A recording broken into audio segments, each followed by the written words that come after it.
दोस्तों वेदांता की बात करें तो यहाँ पे बहुत सारी अपडेट निकल के आ रही है जिनको एक एक करके हम डिस्कस करने जा रहे हैं। वेदांता के चेयरमैन अनिल अग्रवाल की बड़ी जीत हुई है अदालत में। अब पूरा मामला क्या है, किस तरह से उन्होंने इस मामले में अपनी जीत हासिल की है, उसको अच्छे से समझेंगे।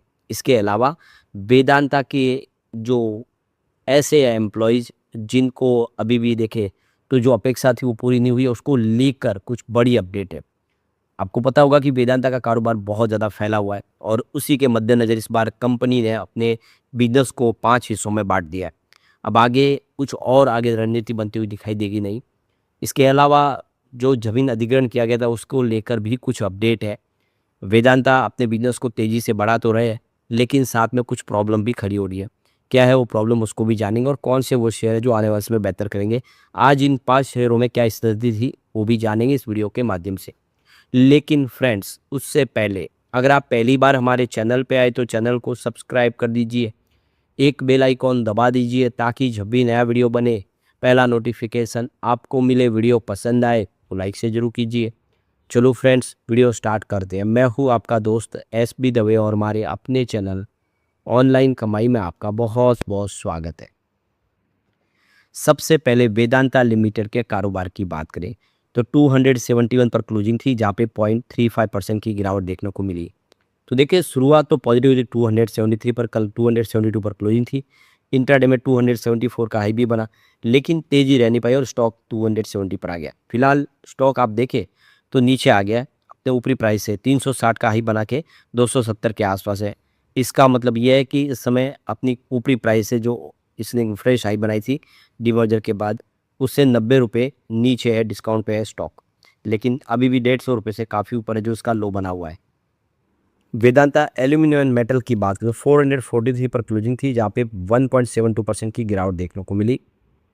तो शुरुआत तो काफ़ी पॉजिटिव हुई थी 455 पर, 457 का हाई भी बना, लेकिन तेजी नहीं रह पाया और उसकी वजह से नीचे आ गया स्टॉक 442 तक। तो 537 की लिस्टिंग के बाद स्टॉक ये भी अभी देखे तो ऊपरी प्राइस से लगभग 100 रुपये डिस्काउंट पे आ गया। आने वाले समय यहाँ से फिर स्थिति बदलती हुई दिखाई दे सकती है। अब Vedanta iron and steel limited की बात करो 33.03 पर क्लोजिंग थी, जहाँ पे 5% का लोअर सर्किट लगा। लगातार पहले अपर सर्किट लगे और अब यहाँ पे लोअर सर्किट शुरू हो गई। ये जो बात मैंने आपको पहले ही बताई कि जो स्टॉक 5% लगातार अपर सर्किट में दौड़ता है फिर वहाँ पे डायरेक्ट लोअर सर्किट की संभावना भी बन जाती है और बिल्कुल वही हो रहा है। वेदांता पावर की बात करें 41.30 पर क्लोजिंग थी, जहाँ पे 1.37% की तेजी देखने को मिली। तो ये देखो कि स्टॉक काफ़ी ज़्यादा फिर से करेक्ट भी हो गया था, 49 के आसपास पहुंचा स्टॉक, 40 तक आया। अब यहाँ से फिर खरीदारी निचले लेवल से देखने को मिल रही है। स्टॉक मजबूत दिखाई दे रहा है, 39 का इसका लो बना हुआ है, उसी के आसपास आज 40 तक पहुंचा था और यहाँ से फिर खरीदारी देखने को मिल रही है। वेदांता ऑयल एंड गैस की बात 38.039 पर क्लोजिंग थी, 4.30% की शानदार तेजी देखने को मिली। तो वेदांता ऑयल एंड गैस आज विनर साबित हुआ है पूरे सेक्टर वाइज। अभी फिलहाल 47 का ही बना हुआ स्टॉक अभी देखे 37-38 के आसपास है, मतलब यहाँ से आगे बढ़ने की उम्मीद अभी दिखाई दे रही है। तो अब यहाँ पे जो बड़ी गुड न्यूज़ निकल के आ रही है, अनिल अग्रवाल की कोर्ट के अंदर जीत हो गई है और इसका जो फ़ायदा था वो ऑयल एंड गैस का जो शेयर है वेदांता ऑयल उसको फायदा हुआ है। जो सरकार की आपत्तियाँ थी वो सारी खारिज हो चुके हैं 950 करोड़ के केस में। तो आज जो ऑयल एंड गैस का जो शेयर है वो दौड़ा, इसके पीछे वजह है दिल्ली हाई कोर्ट का फैसला, जिसमें कोर्ट ने केंद्र सरकार की उन आपत्तियों को खारिज कर दिया जिनमें वेदांता लिमिटेड और सिंगापुर की रवा ऑयल के पक्ष में आए 99 मिलियन डॉलर के विदेशी ऑर्बिटल अवार्ड मध्यस्थता के फैसले को लागू करने का विरोध किया गया था। यह विवाद रवा oil field production sharing contract से जुड़ा हुआ था, लेकिन अब देखिए सरकार की मंशा को यहाँ पे खारिज किया कोर्ट ने। तो मामला पुराना है, दरअसल 2014 में केंद्र सरकार ने 99 मिलियन डॉलर मांग करते हुए एक शो कॉज नोटिस जारी किया था, जिसके बाद वेदांता और रवा ऑयल ने रकम तय करवाने के लिए ऑर्बिटल ट्रिब्यूनल का रुख किया, जिसके नतीजे में 2016 में अंतिम फैसला आया। मलेशिया की अदालतों ने भी इस अंतिम फैसले को सही ठहराया। तो दिल्ली हाई कोर्ट ने केंद्र सरकार ने तर्क दिया कि ये अवार्ड भारत की पब्लिक पॉलिसी के खिलाफ थे। बार एंड बॉज की रिपोर्ट के मुताबिक सरकार ने कहा कि ऑर्बिटल ट्रिब्यूनल ने पीएससी प्रोडक्शन शेयरिंग कॉन्ट्रैक्ट को फिर से लिखा है और प्रॉफिट पेट्रोलियम में सरकार का हिस्सा 99 मिलियन डॉलर से कम कर दिया है। तो सरकार की दलील को कोर्ट ने नहीं माना और फैसला जो है वो वेदांता के फेवर में है, यानी एक बड़ी जीत जो है यहाँ पे आप देख सकते हो कि अनिल अग्रवाल की हुई है और जिसका फ़ायदा ऑयल एंड गैस के शेयरों को देखने को मिला आज। अभी एक जो बड़ी अपडेट और निकल के आ रही है, जो इनकैप केस में देखिए बिना लीज रिन्यूअल कराए हुए वेदांता का अधिग्रहण है, उसके ऊपर डीसी ने रोक लगाने की मांग की है।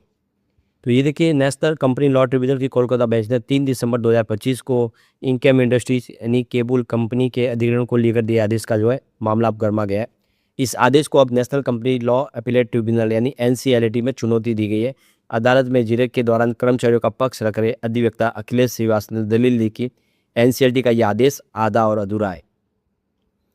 उन्होंने आरोप लगाया कि इस मामले में दिल्ली हाई कोर्ट और सुप्रीम कोर्ट द्वारा दिए गए आदेशों पर बेंच ने संज्ञान नहीं लिया, इसलिए उन्हें अपनी बात रखने का पूरा मौका मिलना चाहिए। अधिवक्ता ने कमेटी ऑफ क्रेडिटर्स के गठन और रिजोल्यूशन प्लान के तहत कर्मचारियों को उनके कुल बकाया क्लेम का मात्र 5.5% हिस्सा दिए जाने पर भी सवाल उठाए। तो यहाँ पे देखिए पिछले दिनों कर्मचारियों के खाते में अचानक 1-1 रुपया भेजा गया था, जिसको लेकर इंडियन केबल वर्कर्स के यूनियन में जो देखे तो यहाँ पे हड़कंप मच गया, लेकिन अब उसका खुलासा भी हो गया है। तो उन्होंने इस बात का खुलासा किया कि ये राशि किसी समझौते के तहत नहीं भेजी गई है, बल्कि जो अकाउंट है उसका वेरिफिकेशन करने के लिए भेजी गई थी। एक ट्रायल रन था साल 2019 में, कर्मचारियों ने शपथ पत्र के जरिए जो बैंक खाते को दिए थे उसका ट्रायल रन के लिए अकाउंट वाकई उनका है कि नहीं, इसकी ये जाँच की गई। और आप देख सकते हो कि इसके लिए 1-1 रुपये भेजा गया। तो 1616 कर्मचारी ने रिजोल्यूशन प्रोफेशनल पंकज टिब्रियर के पास अपने बकाये के लिए आवेदन किया था। तो इनमें देखिए 916 कर्मचारियों के जो बैंक वितरण जो है विवरण जो दिए गए वो गलत पाए गए। मुख्य कारण है कि कई कर्मचारियों का निधन हो गया है या लंबे समय से लेन देन नहीं होने के कारण बैंक खाते फ्रीज हो गए। ऐसे कर्मचारियों को देख सकते हो कि बैंक के केवाईसी कराकर अपने खाते को एक्टिवेट करना होगा, तब जाके उनको पैसा मिल पाएगा। तो यहाँ पे देखिए दूसरी तरफ केबल संघर्ष समिति के डॉक्टर बीबी महतो और अन्य सदस्यों ने इस मामले को लेकर जमशेदपुर के उपायुक्त डीसी से मुलाकात की और ज्ञापन सौंपा है। समिति का कहना है कि इनकैम की 177 एकड़ जमीन की लीज अवधि साल 2018 में ही समाप्त हो चुकी है।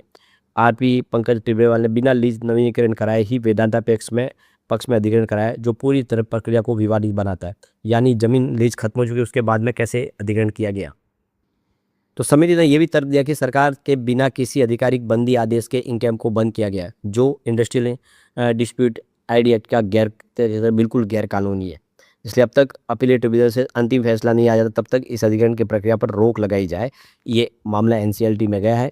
अब देखना हो कि एनसीएलटी क्या इसके ऊपर फैसला करे। तो एक तरफ तो राहत मिली है, एक तरफ थोड़ा सा टेंशन है अनिल अग्रवाल के लिए भी। एक जो अपडेट और निकल के आ रही है वो थोड़ी सी टेंशन वाली है चेयरमैन अनिल अग्रवाल के लिए, क्योंकि उनके खिलाफ अवमानना की याचिका लगाई गई है। हाईकोर्ट के आदेश के बाद जो भू विस्थापित है उनको अभी तक भत्ता रोजगार नहीं मिल पाया और इसी वजह से उन्होंने अवमानना की नोटिस लगाई है चेयरमैन के खिलाफ।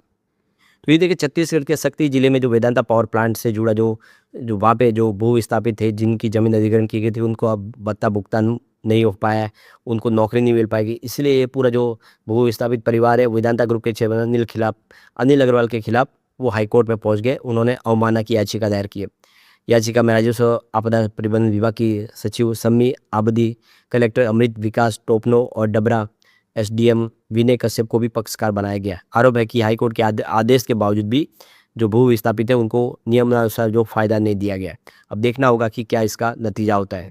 तो यहाँ पे देखिए भू विस्थापित उनका कहना है कि 10,000 रुपये प्रति माह भत्ता दिया जाना तय किया गया था, लेकिन इसका नियमित भुगतान नहीं हो रहा है। उनका आरोप है कि 50 से 60 महीनों का भुगतान अब तक बकाया है। तो देखना होगा कि क्या इसमें फैसला आता है। तो इस पूरे मामले में देखें तो 2008 में भूमि अधिग्रहण हुआ था सिंघी तराई का, जिसमें पावर प्लांट लगाने के लिए 1000 एकड़ जमीन अधिग्रहण की गई थी और 800 से ज़्यादा परिवार इसमें प्रभावित हुए थे और उन परिवारों के लिए नौकरी और भत्ता देने का प्रावधान था, लेकिन उसको पूरा नहीं किया गया, जिसकी वजह से ये मामला आगे बढ़ा है। वैसे ये प्लांट 2013 में शुरू हो चुका था, लेकिन आर्थिक कारणों से 2016 में बंद हुआ था। 2022 से वेदांता ग्रुप ने इसका अधिग्रहण किया है और 2025 में प्लांट फिर से शुरू हुआ है। तो भू विस्थापित उनका कहना है कि 400 से ज़्यादा परिवारों को अभी भी नौकरी नहीं मिली है। तो ये पूरे मामले में देखें तो इसका जो भूमि अधिग्रहण किया था वो वेदांता ने नहीं किया था, बल्कि ये दूसरी कंपनी एथेना पावर प्लांट थी, उन्होंने की थी और वो कंपनी लॉस के कारण बंद हुई थी। उसका अधिग्रहण वेदांता ने किया 2025 से। तो इस वजह से ये पूरा मामला थोड़ा डिस्प्यूट का है। अब अनिल अग्रवाल जो है इस मामले में देख सकते हो कोई रास्ता निकाल के जो भी भू विस्थापित है उनके लिए निर्णय लेंगे, क्योंकि उन्होंने ऑलरेडी कहा हुआ है कि वो अपनी संपत्ति का लगभग 75% तो वैसे ही दान करने वाले, तो गरीब लोगों का पैसा या हक तो नहीं मारेंगे। देखना होगा क्या होगा, लेकिन जो भी हो वेदांता के शेयर आने वाले उसमें फिर बेहतर करते हुए दिखाई देंगे। लेकिन फ्रेंड्स, कोई भी इन्वेस्टमेंट करने से पहले अपने फाइनेंशियल एडवाइजर से एडवाइस ले ले या अपना खुद का रिसर्च करें, क्योंकि मैंने वीडियो आपके एजुकेशनल पर्पज़ के लिए ही बनाया। वीडियो पसंद आए तो लाइक से जरूर कीजिए और चैनल को सब्सक्राइब कर दीजिए। Thank you friends.